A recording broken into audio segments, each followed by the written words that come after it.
Então, falando aí da seleção brasileira e tudo mais, eu queria saber quando vocês começaram a acreditar que poderia ir pro Mundial, né? Você falou que você jogou no Chile, depois jogou no Panamá. O Panamá ainda não, porque o Panamá já era pra tentar entrar pro Mundial. O Panamá mas já era eliminatória já. Mas quando convidaram vocês pra eliminatória, vocês falaram, cara, a gente vai chegar no Mundial?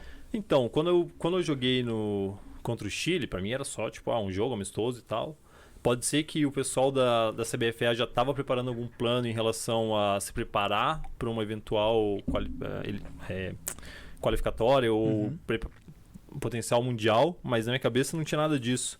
Eu acho que foi em 2014, quando a gente jogou com o Uruguai, que aí eu acho que começaram a se falar sobre, ano que vem vai ter um Mundial. Daí os caras eu comecei a ouvir bastante conversa do tipo, tá, como é que a gente faz para ir lá? De quem a gente tem que ganhar? Quantas vagas tem? E aí foi quando acho que o pessoal começou a seguir um pouco mais a sério e ter um plano um pouco mais detalhado e executado, tipo, o que a gente precisa fazer para conseguir colocar a seleção lá. Legal.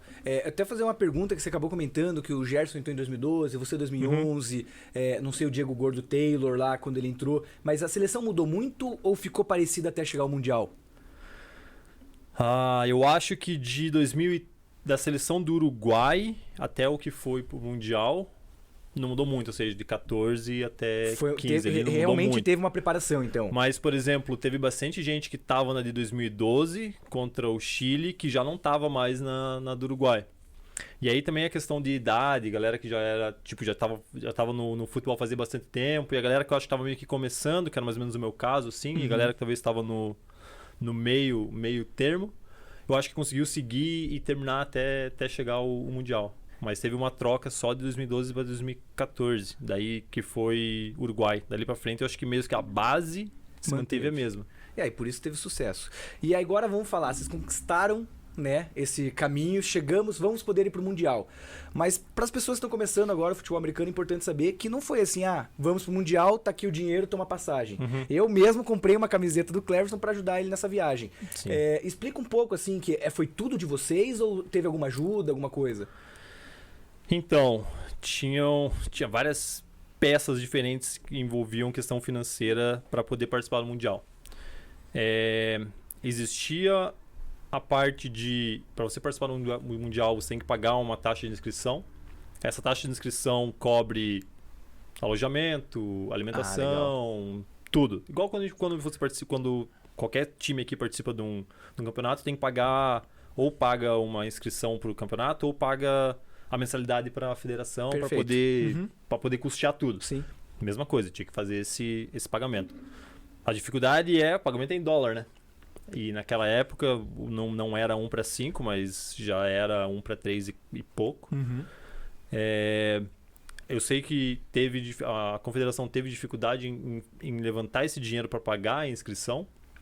Então, enquanto a confederação estava fazendo o corre para ter esse valor para pagar a inscrição, os jogadores estavam fazendo o corre para conseguir pagar a sua passagem para ir para lá. E só um comentário, vocês vão ver, acho que na minha camiseta aqui dá para ver que tem o símbolo da FCFA. Aí vocês pensam, mas FCFA é uma entidade estadual e tá ali, né, pra quem não sabe, na camiseta, na jersey da seleção. É porque eles fizeram um aporte grande para ajudar a pagar essa inscrição para a seleção brasileira poder, para poder participar. Então, a CBFA e a FCFA cuidaram dessa parte. Cada jogador teve que achar a sua maneira de arcar com a passagem. Então, a gente sabia que chegando lá, a gente ia ter alojamento, a gente ia ter alimentação, mas você tinha que pagar uma passagem que você tinha que ir para Ohio. Aí, Ohio não é uma cidade turística, não tem vários voos para lá, então o preço da passagem não é uma passagem barata, então você tem que achar várias opções diferentes. Então, cada um meio que se virou e achou as opções que conseguia, e cada um achou as maneiras diferentes para conseguir levantar o capital para fazer isso. Igual você falou, eu decidi fazer camisetas, vendi camisetas. Por sinal, Renato, você está com a minha ainda, que eu não recebi. Eu fiz as camisetas para ajudar no custeio, para ajudar um pouco. Aí, na minha viagem, na verdade, eu falei, cara, já que eu vou ter que fazer essa viagem e as opções estavam bem limitadas e tinha bastante gente aqui comprando e tudo mais, eu fiz uma viagem meio maluca, porque eu comprei, na verdade, minha passagem para ir daqui para Filadélfia, Porque eu falei, cara, já que eu já vou ter que ir pra lá e tudo mais, então eu vou achar alguma passagem que esteja barata e lá eu me viro chegando lá dentro. Aí eu consegui uma passagem que eu fui pra Filadélfia. O Mundial começava no dia 9 de julho. A gente tinha que estar lá no dia 7 ou 8. Aí eu peguei uma passagem que eu cheguei lá no dia 4 de julho, dia da Independência. Aí eu aproveitei e dei um giro na cidade lá, conheci por uns 2 dias. Subi a escadaria do rock. Subi a escadaria do rock, visitei a penitenciária. Cara, fiz tudo. Subi no Capitólio. Falei, já que eu vou ter que desembolsar essa grana, vou ter que ir pra lá mesmo, então eu vou tentar aproveitar um pouco. Aí eu aluguei um carro e dirigi da Filadélfia até Akron, Ohio. Deu umas 12 horas de dirigindo, assim. Uma viagem longa. E aí pra voltar, na volta, a mesma coisa. Tava lá, o voo saía da Filadélfia, só que a diferença é que quando eu cheguei tipo 5 dias antes. Quando acabou o Mundial, basicamente eu tinha que sair no dia seguinte, acho que de manhã, e chegar a tempo de pegar o voo. Legal você falar sobre isso, porque é interessante para as pessoas entenderem que não é fácil. Eu até lembro do Vitor, do cornerback do João Spectros, que acabou não indo, não sei qual foi o motivo, mas pode ser um dos motivos da dificuldade de viajar para lá, que teve suplente, né, que entrou o Rafael Cruz, que é um excelente jogador e tudo mais, ele ganhou com o Sada, Cruzeiro, é cornerback também, foi pro México jogar, mas assim, teve as dificuldades que alguns atletas nem puderam ir, né? Sim, o Vitor Veloso, na verdade, ele não foi muito, a questão não foi financeira, foi a opção dele. O que aconteceu foi que ele fazia direito, ele já estava formado e ele passou em algum concurso muito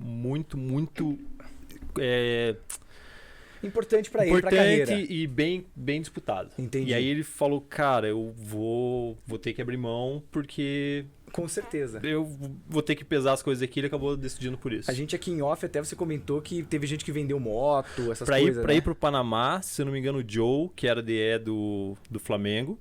Que veio o ano passado pro Crocodiles. Exato, que a gente fala que ele é bem parecido com o Cauã Pivato, que também jogou no Crocodiles no Sada. Que também foi pra seleção. Se eu não me engano, pra ele poder ir pro jogo do Panamá, ou ele rifou, ou ele teve que vender a moto dele pra poder levantar fundos pra poder pagar a passagem. Então é pra vocês verem que realmente o futebol americano ainda é amador no Brasil, a gente tá tentando evoluir, mas tem muita gente guerreira aí que consegue representar a gente, foi muito bem representado. E